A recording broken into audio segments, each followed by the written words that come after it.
Hi, this is Kristen Dodds, one of the directors of Learn Real English, and I'm going to talk about rule number 6. Rule number 6 to speak excellent English. So what is rule number 6? Rule number 6 is to use real English materials. We've mentioned before that you should stop using textbooks. In fact, in rule number 2, Joe even talked about burning your textbook, burning your grammar books. So if you can't, or if you don't study English from a grammar or textbook, how can you study English?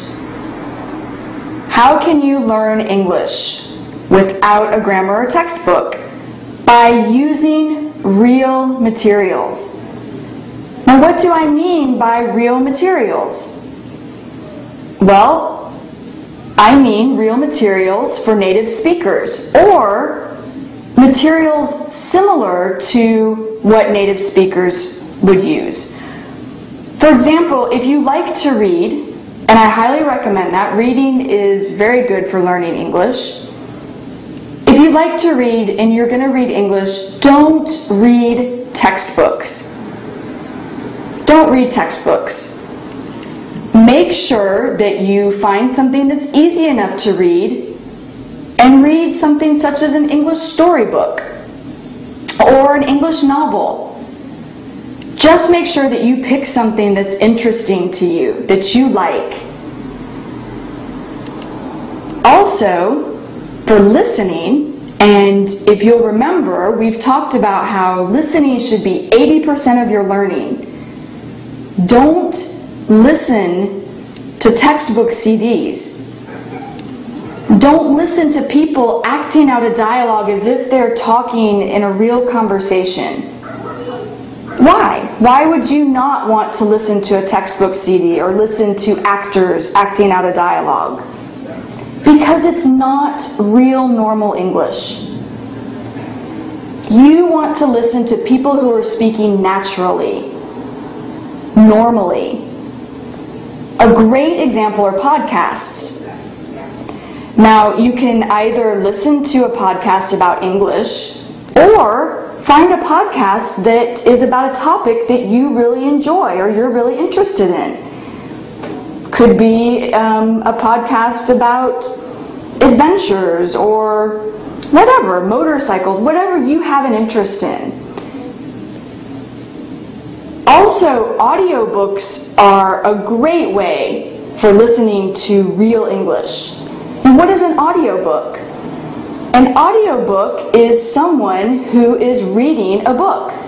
So you're basically just listening. You're not reading the book, you're just listening to the book. So here again, that's a great way for you to find a book that interests you and just get the audiobook, just listen. Now, for the same, what I had said about reading materials, real English reading materials, it's the same for listening. Make sure that they're easy enough, that the listening materials are easy enough. I mentioned in rule number 3 with AJ that you want to be able to understand 95% of what you listen to. This is very important. So make sure that they're easy enough and make sure that they're interesting enough, that you really enjoy what you're listening to or what you're reading.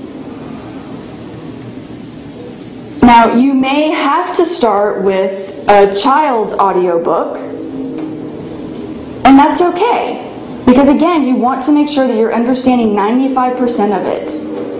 So whatever you start with, just listen until it becomes easy enough to where you can advance to a little bit higher level. For example, after reading or listening to children's audiobooks, then maybe you could go up to the next level of what a teenager or a young adult would be reading or listening to. And then after that, you listen, and when it becomes easy enough, you can advance to another level. An advanced level would be listening to the news, such as CNN or the BBC. Also listening to movies in English, American movies, British movies, Australian movies. Another great example would be watching TV shows, listening to TV shows. And again, that would be at an advanced level. Now, as I've been saying this whole time, just make sure that you're using real materials, not textbook materials. With real materials, you get real spoken English. This is the English that we use. Textbooks don't teach real English. Textbooks teach textbooks teach formal English. They really basically teach written English. It's formal, it's written English, the vocabulary, the style, they're all for writing. When you listen to real English materials, you're listening and learning to real English, the English that we really use in day-to-day normal conversations. That's how we really speak. That's how we really pronounce things or words that we use. That's the real pronunciation. So just remember, real materials. Only real materials, not textbooks, not textbook CDs. This is a really simple basic rule, and it's a fun rule. It's a fun rule because it allows you to go out and find things that interest you. I mean, let's face it, textbooks are not interesting, they're boring. So find real listening and real reading materials that interest you and are easy enough. And what's great too about the internet now, it's very easy to find a lot of these materials. Just do a Google search. And you'll find plenty of podcasts. In fact, if you keep getting our emails, we'll tell you how to find real materials such as podcasts and easy listening. Alright, so that's it for rule number 6. And tomorrow will be the last rule, rule number 7. So I hope you enjoyed listening. See you next time. Bye.